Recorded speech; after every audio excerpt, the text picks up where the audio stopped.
அனைவருக்கும் வணக்கம். India sisters கிச்சனுக்கு உங்களை வரவேற்பது லதா அண்ட் அம்மு. இன்றைக்கி நாம் சப்பாத்தி, பூரி, இடியாப்பம் எல்லாத்துக்கும் செட் ஆகிற சன்னா மசாலா சவுத் இந்தியன் ஸ்டைலில் பண்ணலாம். எல்லா மசாலாவையும் அரைச்சி செய்கிறதுல நல்ல வாசனையாகவும் நல்ல டேஸ்ட்டாகவும் இருக்கும். அது எப்படி செய்யறதுன்னு பார்க்கலாம் வாங்க. அதுக்கு முன்னாடி இந்தியா சிஸ்டர்ஸ் கிச்சன் சேனலை சப்ஸ்கிரைப் பண்ணி வச்சுக்கோங்க. பக்கத்தில் இருக்கிற பெல் ஐக்கானை ப்ரெஸ் பண்ணி வச்சுக்கோங்க. அப்போ தான் நாங்கள் போடுற வீடியோஸ் உங்களால் உடனே பார்க்க முடியும்.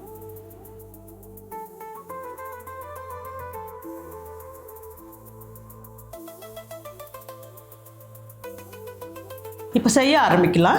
முதல்ல ஒரு குக்கரில் நான் 150 கிராம் சென்னாவை ஒரு 8 மணி நேரம் ஊற வச்சுருக்கேன். இதை போட்டு இதோட ஒரு அரை டீஸ்பூன் உப்பையும் போட்டு இது மூழ்கிற அளவுக்கு தண்ணியை விட்டு மூடி ஒரு 4 விசில் வர வரைக்கும் விட்டு வேக வச்சுக்கலாம். 4 விசில் ஆஃப் பண்ணிவிட்டேன். இது ப்ரெஷர் அடங்கட்டும். அதுக்குள்ளே நாம் மசாலா பொருட்களை வறுத்துக்கலாம்.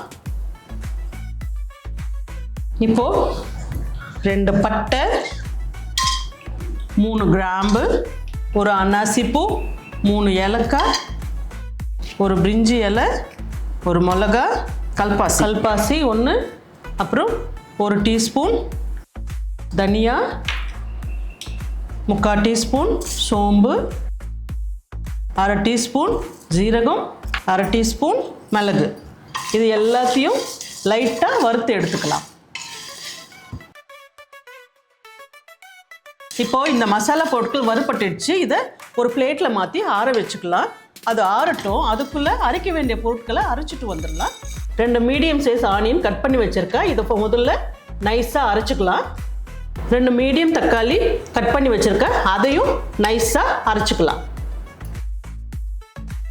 இப்போது வறுத்து ஆற வச்சுருக்கிற மசாலா பொருட்களையும் அரைச்சிக்கலாம். இப்போது ப்ரெஷர் அடங்கிடுச்சுங்க. அதை ஓப்பன் பண்ணி வெந்திருக்கான்னு பார்க்கலாம். நல்லா வெந்திருக்குங்க. இந்த மாதிரி நல்லா சாஃப்டாக வேகணும்.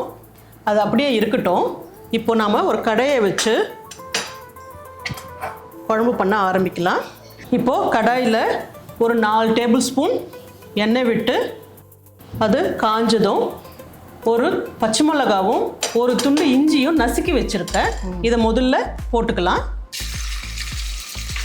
இது நல்ல வாசனை வரும். பச்சை மிளகாவும் இஞ்சியும் சேர்ந்து நல்லா வாசனை வரும் பாருங்க. அதனால் ஒரு 2 கலக்கி விட்டுட்டு இதில் இப்போது நாம் அரைச்சி வச்சுருக்கோம் இல்லைங்களா வெங்காயம், இதை போட்டு நல்லா பொன்னிறமாக வதக்கிக்கலாம்.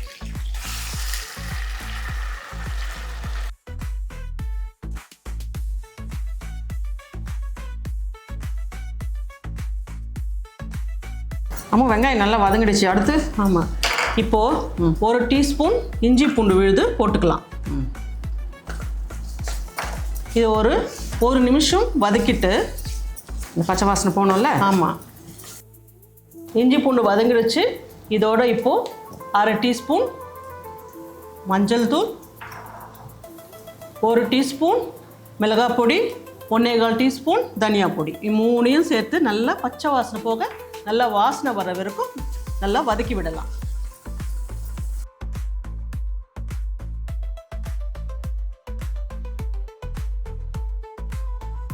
இப்போது நாம் அடித்து வச்சுருக்கிற தக்காளியை நைஸாக அடிச்சிருக்கு இல்லையா, இதையும் ஊற்றி நல்லா சுண்டாக வதக்கிக்கலாம். இதுவும் பச்சை வாசனை நல்லா போகணும். தக்காளி வாசனை அந்த பச்சை வாசனை வரக்கூடாது. அது வரைக்கும் எண்ணெய் பிரிகிற வரைக்கும் நல்லா வதக்கி விடலாம்.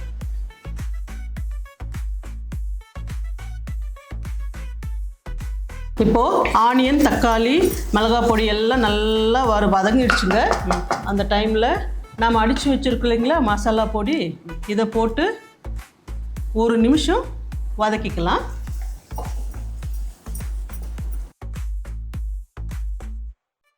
அடுத்து இந்த மசாலாவில் நாம் வேக வச்சு வச்சுருக்கோம் இல்லைங்களா சென்னாவை தண்ணியோடு சேர்த்து அப்படியே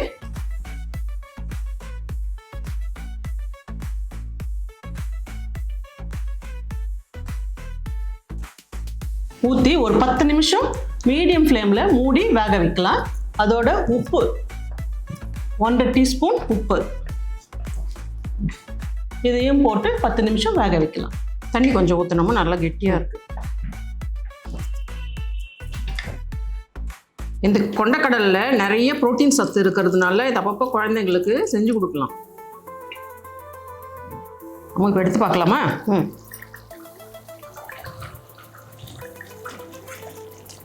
பாரு, இந்த திக்னஸ் போதுமா? போதும். இப்போது பாருங்கள், இவ்வளோ திக்னஸாக நல்லா கலந்து சன்னாவோட நல்லா மிக்ஸ் ஆகி இருக்குது. இந்த ஸ்டேஜில் நாம் அரை மூடி லெமன் ஜூஸை கலந்துக்கலாம். அதோட ஒரு க்யூப் வந்து பட்டர் சேர்த்துருக்கேன். பட்டரை போட்டோம்னா நல்லா வாசனையாகவும் இருக்கும், டேஸ்ட்டும் கொஞ்சம் எக்ஸ்ட்ராவாக கொடுக்குங்க. அதனால் நான் ஒரு டீஸ்பூன்னு சொல்லலாம், இல்லைன்னா ஒரு டேபிள் ஸ்பூன் கூட நீங்கள் போட்டுக்கலாம் வேணும்னா. இதை போட்டு நல்லா கலந்து கொத்தமல்லியை தூவி இறக்கினீங்கன்னா ரெடிங்க. இந்த ஸ்டேஜில் வந்து உங்களுக்கு தகுந்த மாதிரி உப்போ காரமோ பார்த்து அட்ஜஸ்ட் பண்ணிக்கோங்க. இப்போது சன்னா மசாலா ரெடி ஆயிடுச்சு.